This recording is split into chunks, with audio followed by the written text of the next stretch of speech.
কোনো ফিতে দিয়ে মাপবেন এরকম লাস্টের গায়ে পিছন বরাবর, তাহলে এই +1 লাগবে, 1 লাগবে 70 হলে 71 যা ইচ্ছা হোক আসো। এই সূত্রের মধ্যে এই 1টা হচ্ছে এরকম ব্র্যাকেট দিয়ে রাখলাম, মানে হলো এটা কখন লাগবে কখন লাগবে না এটা বুঝতে হবে, কন্ডিশন। ওকে, তাহলে যদি আমরা তো এখন কি দিয়ে মাপবো, লাস্টে কি দিয়ে মাপবো, এখন কি দিয়ে মাপবো, ফিতা দিয়ে। আমাদের স্লাইড ক্যালকুলাস নাই, তাহলে +1, তাহলে যোগ করে কত হলো, আমরা এটা পাস করব 65 + 1, এই আবার 1 আমরা এগুলো তো শেষ হয়ে গেছে, 65 হওয়ার কথা ছিল, +1 দিচ্ছি কারণ আমি কি দিয়ে মাপবো, রাইট। তাহলে আমার এখন হচ্ছে 66, আমি এটা দিচ্ছি না এখানে, কিন্তু এটা থাকলে আপনি বুঝতে পারবেন 66 থেকে ওটা মাথা দেখো না, সর্বশেষ খালি মনে হবে যে যা করি 66 দিয়ে করে ফেলি, ঠিক আছে। একবার বলবেন সবার আগে হচ্ছে সাইজ, আমি কত সাইজে জুতো বানাচ্ছি সেই সাইজ 42 নম্বর তো এখন বানাচ্ছে, ভবিষ্যতে 42 নম্বর বানাবে, তাই না? আচ্ছা, তারপরে কি 18, সূত্রের 18 কোত্থেকে আসছে, সূত্র কনস্ট্যান্ট পায়ের মান 3.1416, কেউ করে দিবে কেন, আমি চেঞ্জ করতে পারবো না, এটা হচ্ছে এটা 18টা মুখস্থ বিদ্যা মুখস্থ, না 18টা মুখস্থ বিদ্যা 18 ফিক্সড, যে কোনো আপনি বাচ্চাদের জন্য বলেন, বড়দের জন্য বলেন, ছোটদের জন্য বলেন, সবার জন্য 18 ফিক্সড, সবার জন্যই 18 ফিক্সড। এটাকে আমরা বলি কনস্ট্যান্ট, কনস্ট্যান্ট এন্ড কনস্ট্যান্ট আমি এটা কোন চিহ্ন দিয়ে মিলাতে পারতাম, আমি যদি লিখে দেই এই নিয়ে একটা সাইন দিয়ে দিলাম, এই ল্যামডা ফাই সাই আই টাই যা আছে দিয়ে দিলাম, দিয়ে বললাম যে সাইয়ের মান 18, ল্যামডার মান 18, অমুকের মান 18, তাই না? তাহলে একটা লাইন বেশি হবে।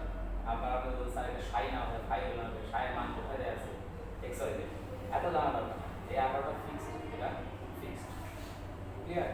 যে কোনো সাইডের জন্য 18 এডি আমার সূত্র সূত্র যেটা যেখানে আপনি বসানোর জায়গা সেখানে আর বসাবেন, যেগুলো ফর্মুলা, এটা ফর্মুলা, এই ফর্মুলার মধ্যে আপনি যেখানে যেখানে আপনার মান বসানোর জায়গা সেখানে বসাবেন, 18 তো নিজে মান আছে আপনার বসাতে হবে নাকি, ফিগারে যেখানে আপনি বসাতে হবে সেটাই করবেন, এটা মুখস্থ রাখবেন যে size plus 18 plus socks plus 1। আচ্ছা, তাহলে আপনার মান বসানোর জায়গা কয়টা, দুইটা, একটা হলো সাইজে আর একটা হলো সক্সে। এই সক্সের হাইট চেঞ্জ হয় পারে কম, এই জন্য ওই অপশনটা দেয়া, ক্লিয়ার। তাহলে আমরা কত পাইছি, 65, আর মাপবো হাতে ফিতা দিয়ে মাপবো, তাহলে কত হবে +1 66, তাহলে 66 আমরা এখান থেকে নেব। আরো বুঝতে অসুবিধা, এরপরে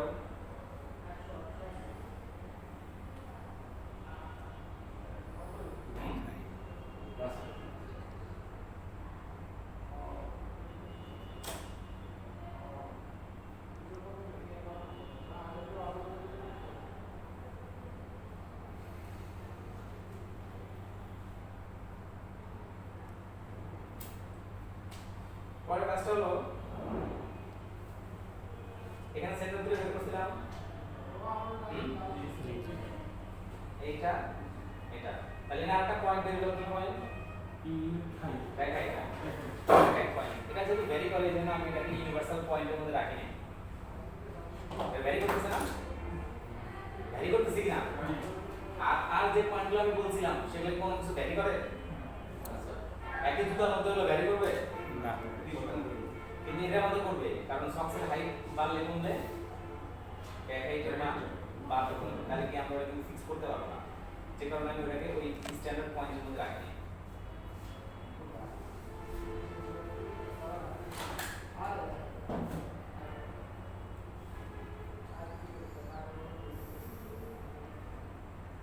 আপনি যখন ডিজাইন করবেন আপনাকে কিন্তু লাস্ট কেউ ধরে রাখবে না, ধরে দেবে না, সব কি করতে হবে, নিজ হাতে করতে হবে, তাহলে লাস্ট কোনটা কোন জায়গায় ধরতেছে সেটা ধরা শিখতে হবে। আমি দিচ্ছি, আমাদের কি কেউ ধরতেছে লাস্ট না, আপনি যখন ডিজাইন করবেন আপনার লাস্ট আর কোন ধরার জন্য লোক থাকবে, থাকবে না, তাই না?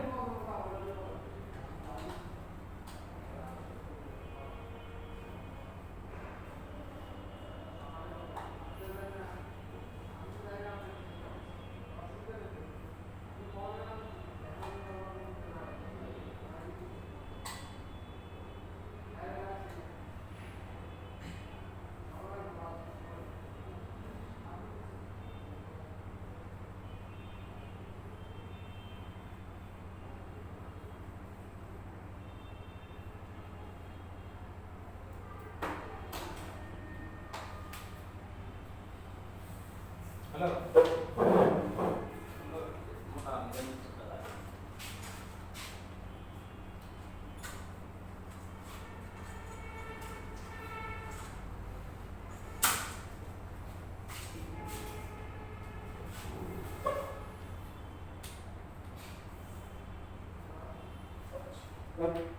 স্টেপ পয়েন্টটা নিছিলাম, ঠিক আছে না? এই এদিকে আসুন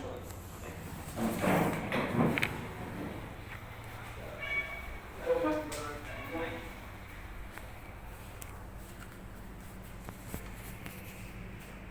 দেখছেন এই সেন্টারের সাথে পারপেন্ডিকুলার বসাচ্ছি কীভাবে? এই দেখেন স্ট্রেট লাইনের সাথে এটা আমি নিলে কি লাইনটা পারপেন্ডিকুলার হলো না? হ্যাঁ, পারপেন্ডিকুলার লাইন বুঝেন? লম্বালম্বি লম্ব লাইন।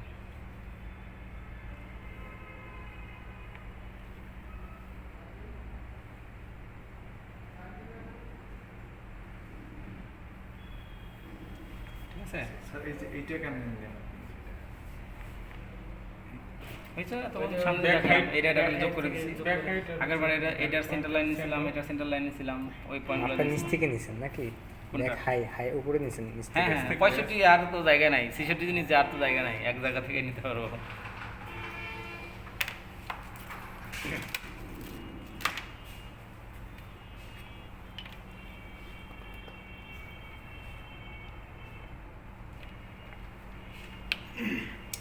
এখন আমরা বলছিলাম অক্সফোর্ড করব, তাই না? এখন অক্সফোর্ডের বাকি কাজটা আমরা এখান থেকেও শুরু করতে পারি, অর্থাৎ অন লাস্টেও আমরা ড্রয়িং করতে পারি, আবার কি করতে পারি, লাস্টের থেকে ইনসাইড আউটসাইড ফর্ম উঠে মেইন ফর্ম বের করে তারপর ড্রয়িং করতে পারি। বুঝছেন নাকি বুঝেন না? একটু বুঝছেন? আচ্ছা, এখন পর্যন্ত আমরা ক্লাসের কন্টেন্টের মধ্যে কি ছিল? ফুল কন্টেন্টের মধ্যে ছিল হচ্ছে বেসিক স্টাইল অফ শু। কয়টা বেসিক স্টাইল আছে? কি কি বলেন? অক্সফোর্ড অক্সফোর্ড, ডার্বি, ক্যাজুয়াল, পাম্পি, চারটা হয়েছে। আর স্পোর্ট স্যান্ডেল স্পোর্ট, স্যান্ডেল, মোকাসিনো, প্যান্টাস্টিক। 7টা বেসিক স্টাইল। তার মানে আমরা যত জুতাই বলি না কেন সব কিছু এই 7টার মধ্যে পড়বে। তাহলে যে কোনো একটা জুতা ডিজাইন করার আগে সবার আগে আমাকে কী করতে হবে? একটা ডিজাইন সিলেক্ট করতে হবে। ডিজাইন সিলেক্ট করা, বেসিক স্টাইলের মধ্যে একটা করতে হবে। এখন ওই বেসিক স্টাইলের মধ্যে গেলাম, যাওয়ার পরে এখন এই যে আমরা যেমন দেখি যে 10তলা বিল্ডিং কিন্তু অনেক আছে, তাই না? হ্যাঁ, সব 10তলা বিল্ডিং কি একরকম? বিভিন্ন রকম ডিজাইনের আছে, তাই না? তো এরপরে ডিজাইনগত না চেঞ্জ হবে, কিন্তু আমি তো জানি কনস্ট্রাকশন আমাকে করতে হবে কি 10তলা বানাইতে হবে। এখন আমি ছোটো করি বড় করি যাই হোক, আমার বিষয় হলো 10তলা, ঠিক কিনা? আবার এটাও একটা ব্যাপার আছে, 10তলা বিল্ডিং বানানোর জন্য ন্যূনতম কতটুকু জায়গা ল্যান্ড দরকার সেটা আমার থাকা লাগবে। হ্যাঁ, তেমনি আমরা ধরেন বাচ্চাদের জুতো বা কোনো একটা পার্টিকুলার জুতো ডিজাইন করতে চাইলে ভ্যাম বলেন বা কোনো একটা ডিজাইনের শেপ ওই সাইজের মধ্যে আদৌ দিতে পারবো কি না। যেমন হচ্ছে ছোটো বাচ্চাদের জুতা তো কমপ্লেক্স, অনেক বেশি জিনিসপত্র দেওয়া যাবে না, যাবে যাবে কারণ বাচ্চাদের জুতার সাইজ অনেক ছোট, তার মধ্যে ছোট ছোট পার্ট দিলে আপনার তো খুঁজে পাওয়া যাবে না, তাকে আমরা প্রফেশনালি দিতে পারবো না, সুইং করা ডিফিকাল্ট হবে, মানে এরর আসবে। সো তখন কি করা হয় যেন বাচ্চাদের জুতা বানানোর সময় যতটা পারা যায় যে ডিজাইনগুলো একটু বড় করা যায়, যত ছোট জুতা হবে তত বড় ডিজাইন, যত বড় জুতা তত ছোট তত ছোট ছোট ডিজাইন, কারণ তত বেশি জিনিস দিতে পারতেছেন। আলটিমেটলি আপনি যে বড় দিয়েছেন ওই বড়টাই ওই ছোট, বড় জুতো ছোট আসছে ছোট। হ্যাঁ, তাহলে আমরা কি করলাম, ডিজাইন সিলেক্ট করলাম, স্টাইল সিলেক্ট করলাম, তারপরে কি করছি পরের বার এলিমেন্ট সিলেক্ট করবো কী কী লাগবে, অর্থাৎ এইটা আমি কার জন্য বানাবো, কার জন্য বানাবো, তাই তো? তাহলে বানালাম যেটা আমি অ্যাডাল্টের জন্য নিব। প্রথমে সিলেক্ট করছিলাম অক্সফোর্ড, তারপর সিলেক্ট করলাম অ্যাডাল্টের জন্য আমরা স্যাম্পল সাইজ হচ্ছে নিছি, আমি সাইজ 7ও নিতে পারতাম, 8ও নিতে পারি, আবার 40/41 আর 42 নিতে পারি। এই দুইটাই হলো স্যাম্পল সাইজ অ্যাকচুয়ালি, 41 আর 42, আর হলো 7-8। তো আমরা এখানে 42 নিছি।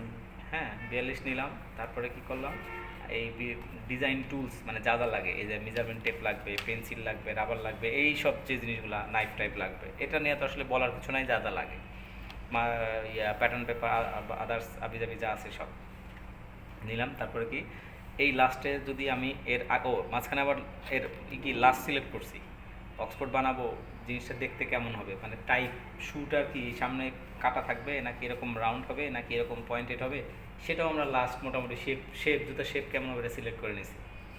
হ্যাঁ, এখন মোকাসিন কিন্তু কখনোই এই পয়েন্টেড জুতায় কোনোদিন মোকাসিন হবে না, এরকম জুতায় কোনোদিনও মোকাসিন হবে না, এইটাতে মোকাসিন হবে। এরকম শেপেও তাও ডিফিকাল্ট, তবে মোকাসিনটা আর একটু থাকে। মোকাসিনের জুতা যদি আমি চিন্তা করতাম তাহলে কিন্তু আমি কোনোদিনও পয়েন্টেড নিবই না। এই জন্য আমি বারবার বলতেছি যে আমি লাস্ট কেমন হবে সেটাও ডিপেন্ড করবে ওই স্টাইলটা ওই লাস্টের উপর যাবে কি না। আমি ধরেন চাইছি মোকাসিন বানাবো, তাহলে কি আমি ওই পয়েন্টেড লাস্ট বা ওই টাইপের কোনো চিন্তা করবো না কিছু। কিন্তু ক্যাজুয়াল জুতা কিন্তু আমার পয়েন্টেড হইতে পারে, ক্যাজুয়ালও হইতে পারে, কিন্তু মোকাসিন কোনো দিনও হবে না। আচ্ছা, তাহলে আমরা লাস্ট সিলেক্ট করলাম। তারপরে যদি প্রিভিয়াসলি আমরা এটা মাস্কিং, যদি এরা ইনসাইড ফর্ম আউটসাইড ফর্ম মিন ফর্ম না থাকে, যদি মিন ফর্ম না থাকে তাহলে আমাকে মিন ফর্ম করতে হবে। আর যদি মিন ফর্ম থাকে তাহলে তো আরামসে আমি ওই মিন ফর্ম বের করে জাস্ট খালি ডিজাইন করা শুরু করে দিব। যেহেতু আমরা এটা একটা নতুন লাস্ট এবং মিন ফর্ম করা নাই, তার জন্য আমরা কি করলাম, মিন ফর্মের জন্য আমার কি দরকার, দুইটা জিনিস দরকার, একটা ইনসাইড ফর্ম দরকার, আউটসাইড ফর্ম দরকার। তাহলে ইনসাইড ও আউটসাইড ফর্ম আমি বের করতে পারি শুধুমাত্র কেবল যদি মাস্কিং করি, অথবা আর কোনো প্রসেসে যেটা থেকে লাস্টের ইনসাইড ও আউটসাইড আমি বের করতে পারি। তো আমাদের কাছে অ্যাভেলেবল ছিল কি মাস্কিং টেপ, মানে এই মাস্কিং টেপ প্রসেসে আমরা, বা এটাকে আমরা বলি মাস্কিং প্রসেস। হ্যাঁ, এই মাস্কিং প্রসেসে আমরা মাস্কিং করলাম, করার পরে লাস্টে আমরা কিছু পয়েন্ট নিয়ে আসছি, লাস্টে কিছু পয়েন্ট সম্পর্কে আমরা জানছি। সেটা হচ্ছে কি কি পয়েন্ট জানছি আমরা বলেন। প্রথমে হলো ব্যাক টপ পয়েন্ট ছিল, তারপর ছিল কোন পয়েন্ট, তারপর হচ্ছে toe centre point, step point, তারপর inside ball point, outside ball point, vamp point, তারপরে ইনস্টেপ পয়েন্ট। হ্যাঁ, আচ্ছা, প্রথমেই লেখা ছিল ব্যাক টপ পয়েন্ট, এটা হলো ব্যাক টপ পয়েন্ট, এটা হচ্ছে কোন পয়েন্ট, এটা হচ্ছে টো সেন্টার পয়েন্ট, এটা হলো সিট পয়েন্ট, তারপরে এটা হলো ইনসাইড বল পয়েন্ট, এটা হলো outside ball point. Inside outside ball point মিলা যে জায়গায় সেট করছে সেটা হচ্ছে ভ্যাম পয়েন্ট। ভ্যাম পয়েন্ট থেকে যদি 41 সাইজ হতো তাহলে 60, আর যদি এটা যদি 42 তাই এটা 62 mm উপরে যে পয়েন্ট সেটা হচ্ছে ইনস্টেপ পয়েন্ট। আর ইনস্টেপ পয়েন্ট আর হচ্ছে এই ভ্যাম পয়েন্টের মাঝখানে যে পয়েন্টটা আছে সেটা হলো ওয়েস্ট পয়েন্ট।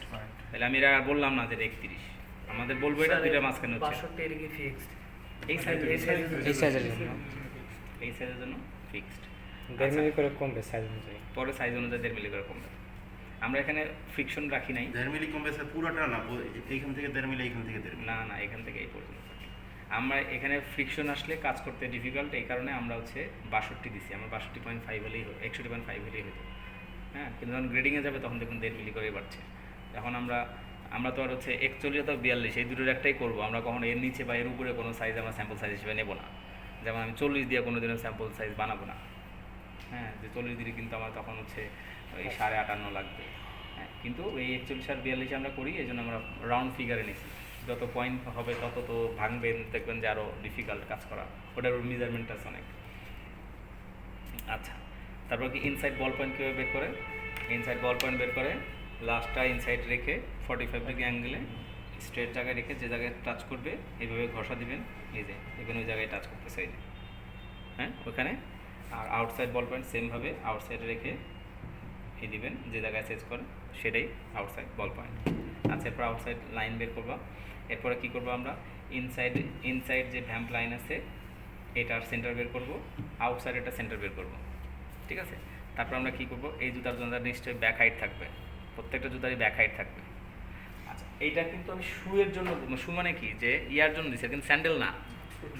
হ্যাঁ, এটা কি স্যান্ডেল না, কারণ কি স্যান্ডেলের সক্স থাকে না, থাকে মানে জুতা বানানোর পরে আমরা সক ইনসার্ট করি। স্যান্ডেলের মধ্যে কীরকম আছে, কোনো স্যান্ডেল জুতা বানানো হয়ে গেছে তারপরে সক দিই, কিন্তু এই ফর্মাল জুতা বা ক্লোজ শু, যেগুলো ক্লোজ শু কিন্তু জুতা বানানো হয়ে যাওয়ার পরে ওর মধ্যে আমরা সক্স ইউজ করি। যদি কোনো জুতা এমন বানানো হয় যেটা হলো আগে থেকেই সক্স রেডি থাকবে, পরে আর সক্স ভরা হবে না, তখন কিন্তু ব্যাক হাইটে এই সক্সের জায়গায় 0 হবে। যেমন এটা যদি স্যান্ডেল হতো তাহলে কি 5-এর জায়গায় 0 হবে, ও 0 হতো, তাহলে তখন কত আসতো, 5 কমে যেত 61। মানে এখানে স্যার কনসেপ্ট হচ্ছে যখন সক্সটা দিবে তখন হাইট উপরে হাইট করে, আর ওই জায়গাটা আমরা দিয়ে দিতে ব্যালেন্স হবে, করব। ব্যালেন্স করবো, ওই জায়গাটা আমাকে দিয়ে দিতে হবে, ঠিক আছে? জি, স্যার। তার মানে এই সূত্রটা কিন্তু সবার জন্যই ইউনিভার্সাল, একদম প্রত্যেকটা জুতার জন্য। আবার এখানে আরও কিছু অ্যাডিশনাল ইনফরমেশন আছে যেটা ডিপেন্ড করে হলো আমি কি টাইপের প্যাডিং ইউজ করছি। যদি এখানে এরকম প্যাডিং থাকে তাহলে আলাদা হবে, স্পোর্টসের ক্ষেত্রে আলাদা হবে, কারণ ওটা নরম থাকে। হ্যাঁ, ওইটা ডিফারেন্ট, ওইটার দিকে আমরা যাবো না, কারণ ওটা হলো ডিফারেন্ট, যে এক এক জায়গায় এক এক রকম হবে সেরকম। বাট আমাদের বেসিক জিনিস হচ্ছে কনস্ট্রাকশন হচ্ছে এইভাবে আমরা জুতার ডিজাইনগুলো করব, সব সাইজের জন্য এরকম। এরপরে টপ লাইন কেমন হবে না হবে সেটার উপর ডিপেন্ড করে যখন যে জুতা করা হবে সেটার উপর বেস করে আপনাকে বলা হবে এটার জন্য এরকম, ওটার জন্য এরকম। কিন্তু বেসিক হচ্ছে ব্যাক হাইটের এটা, সেই অনুযায়ী আমরা দিব। তারপর ব্যাক হাইট থেকে আমরা কী করবো, এই যে দুইটা সেন্টার ভাগ করছিলাম সেটা যোগ করে দেব। যোগ করে দেব। দেওয়ার পরে এই যোগের উপরে এই যে ইনস্টেপ যে পয়েন্ট বের করে রাখছিলাম সেখান থেকে লম্ব টানবো। লম্ব টানানো দেখাইছি, হ্যাঁ? আর দেখা যাবে এই যে টেপের যে কোনো মোটা টেপ এই জন্য নিতে হয়। এই যে স্ট্রেট লাইনের সাথে এই স্ট্রেট লাইনটা মিলে দুটো টান দিলেই লম্ব চলে আসবে। এই লাইনটাকে কি বলা হয়? হ্যাঁ, এই লাইনটাকে কি বলা হয়? এটা আমাদের একটা রেফারেন্স লাইন। হ্যাঁ, এটার নাম আমরা আসলে বলি হলো এখানে একটা আছে, এটারও লাইন আছে, বাট এটা অ্যাকচুয়ালি এর নাম হচ্ছে ইনস্টেপ গার্ড। এর যেমন হলো বল গার্ড, এটা ইনস্টেপ গার্ড, এটা ওয়াইজ গার্ড। এখন ইনস্টেপ গার্ড হচ্ছে আমি যদি পুরো মেজারমেন্টটা নেই তবে সেটা ইনস্টেপ গার্ড হবে। এখন আমি তো শুধু আমার এই মুহূর্তে যেটুকু দরকার সেটুকু নিচ্ছি। হ্যাঁ, সো এটার ওইরকম কোনো আমরা নাম দিব না, তবে এটা আমার একটা গাইড রেফারেন্স লাগবে যে আমার তো আসলে এখান থেকে কোনো ডিজাইন যাবে না, যাবে কি এর থেকে দূর দিয়ে যাবে, এখান থেকে 15 mm দূর দিয়ে যাবে, এখান থেকে আপনার হচ্ছে 5 মিলি নিচে একটা লাইন যাবে, 8 মিলি উপরে আরেকটা লাইন যাবে। তো এই যে রেফারেন্স পয়েন্ট আমি কোন জায়গা থেকে মেজারমেন্টটা ধরবো, আমি বলে দিলাম এক জায়গাতে বললাম যে এখান থেকে 8 মিলি উপরে দিতে হবে। এখন আপনি যদি না জানেন আমি 8 মিলি কোন জায়গা থেকে, এই জায়গাটা কি, সেরকম রেফারেন্স লাইন বলে আমরা নিলাম। এখানে যা যা আছে সবই রেফারেন্স লাইন। আমরা এরপর যখন ডিজাইনে যাব প্রত্যেকটাই ডিজাইন, তো এই দেখেন এই যে জুতাটা ধরেন ডিজাইন করবো, এরকম কোনো লাইনের মধ্যে আছে নাই কিন্তু। তো এই লাইনগুলো যেগুলো নিছি, এই যে নেওয়া হয়েছে আঁকা বাঁকা, এই যে কার্ভ, এদিকে শেপ, এরকম, এটা তো কোনো না কোনো লাইনের রেফারেন্সে গেছে। এগুলো হচ্ছে সেই সব রেফারেন্স লাইন। কোনোটা যাবে 10 মিলি উপর দিয়ে যাবে, কোনোটা 15 মিলি নিচ দিয়ে যাবে, কোনোটা 5 মিলি রাউন্ড হবে।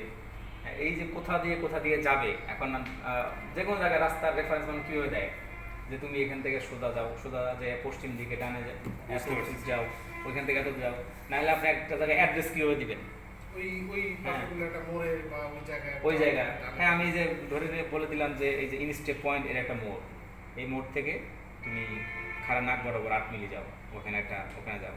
আবার কি করে দিলাম, এই যেখানে বললাম যে ইনস্টেপের লাইন যেখানে সেট করছে এখান থেকে 15 মিলি দূর দিয়ে একটা লাইন যাবে, যেখানে এমনভাবে যেন যায় যেন 15 মিলি হয়। তাহলে আমি একটা কার্ভ লাইন টানবো, এই যে টপ লাইন টানবো, এটা এমনভাবে টানবো এইটা বরাবর আসবে, আবার এটা 15 মিলিতে যাবে, আবার এখান থেকে 5 মিলি নিচ দিয়ে যাবে। তাহলে কিন্তু আমার একটা লাইন টানানো সম্ভব। তো আমি এখান থেকে আসলাম, এখানে আস্তে আস্তে বাড়াই দিলাম, দিয়ে 15 মিলির কাছে যায়, এখান থেকে এসে দিকে দিয়ে আবার এদিকে নেমে চলে আসলাম, আবার দিকে চলে আসলাম। যে এই শেপটা যেখানে যেরকম মানে ক্রস শেপ আছে সেই শেপটা দিতে পারবো। এমনি যদি আমি আপনাকে দিতে বলি আপনি দিতে পারবেন না, বা আমরা কেউ দিতে পারবো না।